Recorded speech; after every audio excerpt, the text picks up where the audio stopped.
Olá, galerinha do Álvaro Fraga, tudo bem? Aqui quem fala é o professor Gabriel.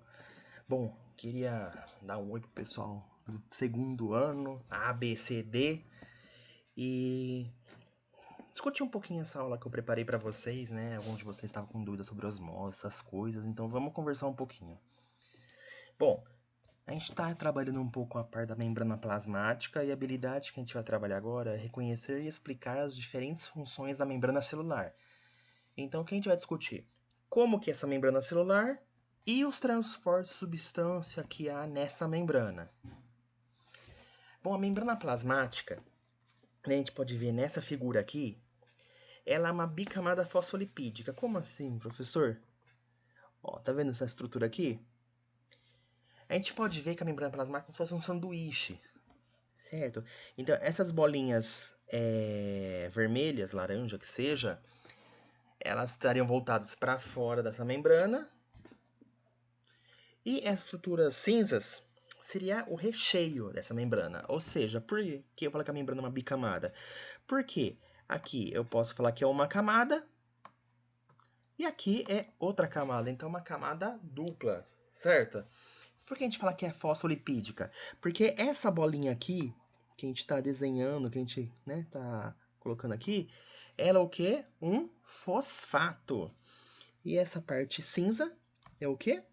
Alguém sabe? É um lipídio. Lembra que a gente discutiu na aula? O lipídio, ele tem medo da água. Ele é hidrofóbico. Ele tem uma aversão à água. Então, eu posso falar assim, que a célula, a membrana dela, ela envolve a célula, certo? E tanto dentro, ou seja, no meio intracelular, quanto no meio externo, o meio extracelular, eu vou ter água, certo? Então, se o lipídio ele é hidrofóbico, ou seja, ele tem aversão à água, ele vai tentar evitar a água. Então, quem fica voltado para a parte que tem água, tanto externamente quanto internamente, é o lipídio. Perdão, é a proteína, ok, pessoal? E o lipídio, ele vai ficar do lado oposto. Ou seja, aqui estaria o meio interno da célula, aqui estaria fora da célula. O fosfato, ele fica voltado para a água porque ele está de boa, e o lipídio fica evitando a água. O que eu mais tenho aqui? Proteínas, pessoal. Para que serve essa proteína?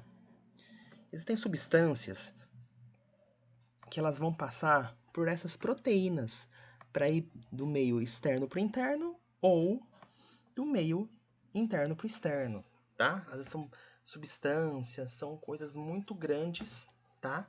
Que não conseguem atravessar a célula, então elas utilizam o quê? Utilizam essas proteínas. Bom, essa estrutura aqui azulzinha, eu chamo ela de glicocálice, ou é um carboidrato, na verdade. Para que serve esse glicocálice? É uma substância que ela fica na face externa da célula, ou seja, só tem ela fora da célula, e ela serve para reconhecimento celular, é como se fosse um RG da célula, tá? De certa forma é isso. É uma estrutura para reconhecimento e para outras funções. Por que eu falo que a membrana tem permeabilidade seletiva? Porque nem tudo que está aqui fora vai entrar e nem tudo que está aqui dentro vai sair. Tem estrutura muito grande ou até patógenos mesmos, micro-organismos, bactérias, que eles não conseguem entrar aqui. Porque a membrana plasmática tem essa permeabilidade seletiva. Uma outra situação que a gente fala da membrana plasmática é que ela está na situação de mosaico fluido. Por quê? A gente fala mosaico porque mosaico é uma que a gente vê na aula de artes, são várias estruturas, vários pedacinhos numa pintura. Então, eu posso falar que é fluido porque a membrana plasmática ela é lipídica, certo? Então seria como se as proteínas estivessem boiando no meio do mar de lipídio. Por isso que a gente fala que é mosaico fluido, ok?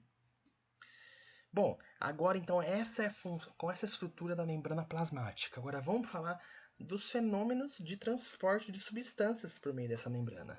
O primeiro é difusão. Difusão, então, é um fenômeno físico que pode ocorrer tanto em líquido quanto em gás, que eu não vou gastar energia. Então vamos pensar, por exemplo, quando chega alguém num ambiente, numa sala, num quarto e espirra desodorante ou espirra perfume. Já teve a sensação do aquele cheiro se espalhar pela sala? aquele cheiro se espalha, às vezes fica até inconveniente, né? Quando alguém solta um pum, alguma coisa do tipo, fica aquele cheiro lá, se espalha pelo ar. Por que acontece isso?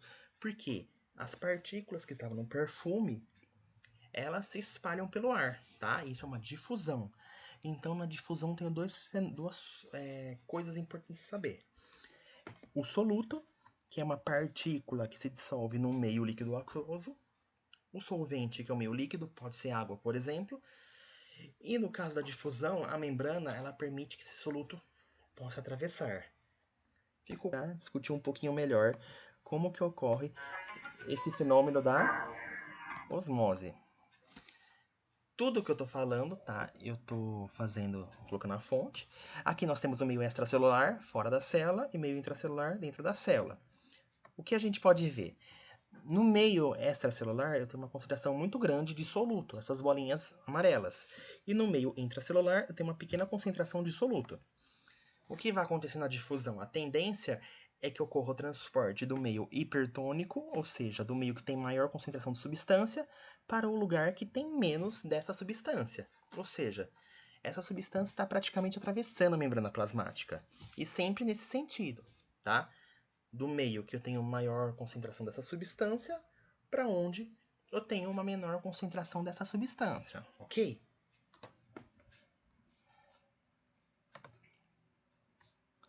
Bom, outra coisa aqui, então, que era difusão simples. Posso ter outro tipo de difusão? Posso. Difusão facilitada. Nesse caso, o soluto, olha, meio extracelular, meio intracelular. Onde eu tenho mais soluto? Tenho no meio extra, no meio superior. Só que esse soluto é muito grande para ele atravessar a membrana plasmática. Então, o que eu vou fazer? Eu vou ter essas proteínas. Lembra que eu tinha mostrado aquelas proteínas? Elas atravessam praticamente toda a membrana plasmática. E elas utilizam essas proteínas, elas servem como canal com a fonte. Então eu tenho aqui o meio extracelular e o meio intracelular, fora da célula, dentro da célula. Fora da célula tem maior concentração de substâncias. E fora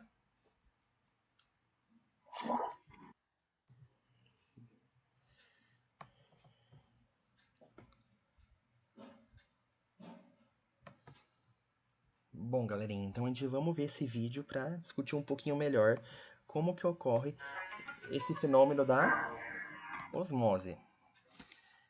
Tudo que eu tô falando, tá? Eu tô colocando a fonte. Aqui nós temos o meio extracelular, fora da célula, e meio intracelular, dentro da célula. O que a gente pode ver? No meio extracelular, eu tenho uma concentração muito grande de soluto, essas bolinhas amarelas. E no meio intracelular, eu tenho uma pequena concentração de soluto. O que vai acontecer na difusão? A tendência é que ocorra o transporte do meio hipertônico, ou seja, do meio que tem maior concentração de substância, para o lugar que tem menos dessa substância. Ou seja, essa substância está praticamente atravessando a membrana plasmática. E sempre nesse sentido, tá? Do meio que eu tenho maior concentração dessa substância, para onde eu tenho uma menor concentração dessa substância, ok?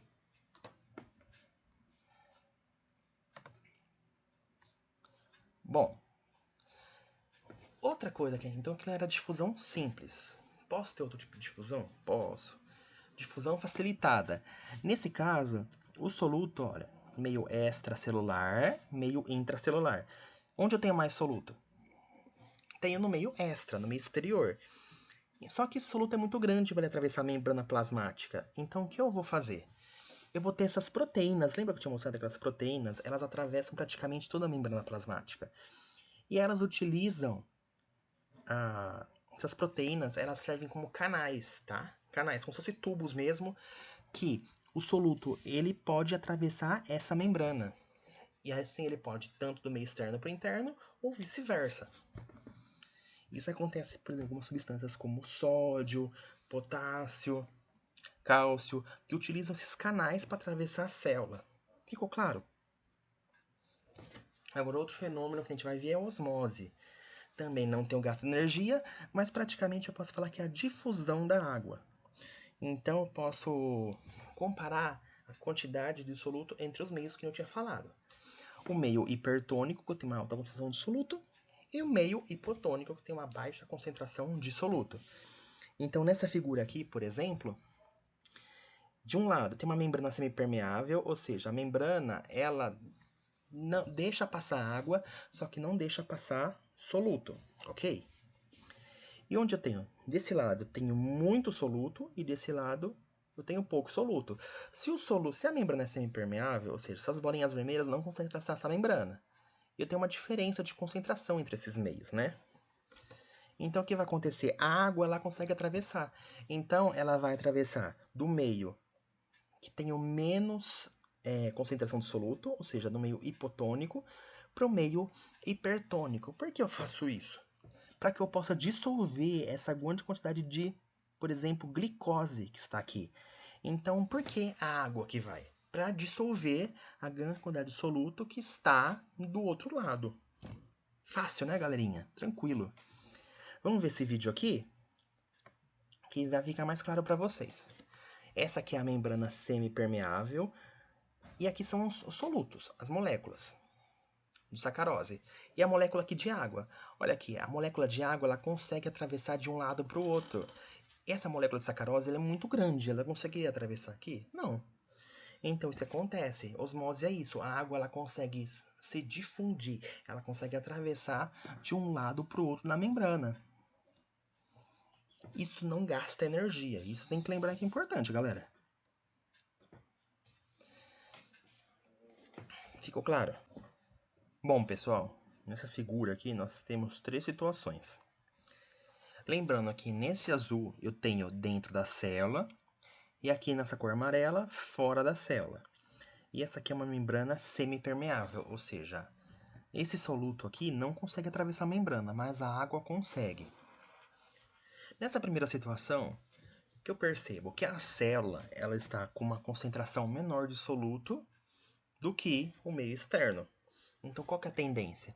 A tendência é que a água ela atravesse do meio hipotônico, do meio hipotônico para o meio hipertônico.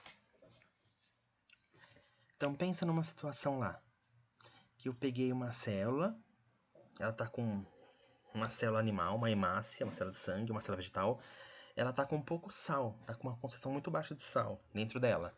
E fora dela tem muito sal. O que vai acontecer? Essa célula, assim, essa célula vai tentar dissolver esses sais que estão fora dela. Então ela vai perder muita água. Vai perder muita água. Vai ficar nesse aspecto todo enrugado. A mesma coisa que a célula vegetal. Aqui, a parede celular, lembrando, que ela não retrai, tá? Não acontece nada com ela. Mas olha aqui a célula, a membrana, ela fica mais enrugada, fica mais feinha, né? Então, nesse primeiro caso, a célula foi colocada no meio hipertônico. Agora aqui, essa célula, você pode ver que a concentração de sais é igual, tanto dentro quanto fora. O que acontece com a difusão? Quer dizer que não tem difusão? Errado. A taxa de água que entra é a mesma taxa de água que sai. A mesma quantidade que entra é a mesma quantidade que sai. Então a célula consegue ter um tamanho normal, um volume normal, tanto animal quanto a vegetal. Agora uma situação completamente oposta à primeira, galera. A célula ela tem muita concentração de sal. Tá cheio de sal dentro dela. E fora, tem pouquinho sal, bem pouquinho. O que vai acontecer? Se tem muito sal dentro da célula, qual vai ser a tendência? A água entrar na célula, entrar muita água na célula. Pensa como se fosse um balão. Começa a encher, encher, encher, encher. Chega uma hora, pensa, quando você tá enchendo um balão, o balão vai explodir? Vai, né? Então, nessa mesma situação, pensa, entra muita água dentro da célula, e como a membrana da hemácia da célula do sangue não tem uma proteção tão forte assim, essa célula vai explodir, dando um aspecto de crenada, que a gente fala. A célula vegetal, já, ela acontece a mesma coisa, olha aqui, em relação à primeira e à segunda. Ela tá bem mais cheinha, né? Pensa quando você molha a madeira, por exemplo, ela incha. Então, nesse mesmo caso, a célula ela aumentou de tamanho, só que ela não explodiu. Por quê? Porque a parede celular, essa estrutura aqui em amarelo, ela protege a célula de explodir. De boa, né, pessoal? Tranquilaço. Bom, pessoal, é isso. A aula era bem curta hoje, para ficar fácil de vocês verem. Eu vou mandar para vocês a atividade no Facebook, no grupo, tá? Eu quero que vocês façam com muita atenção. E quaisquer dúvidas, vocês podem mandar um e-mail para mim, ok? Tanto e-mail quanto chamar no zap. Isso aí, galera. Dá um like no canal, divulguem para seus coleguinhas e tchau!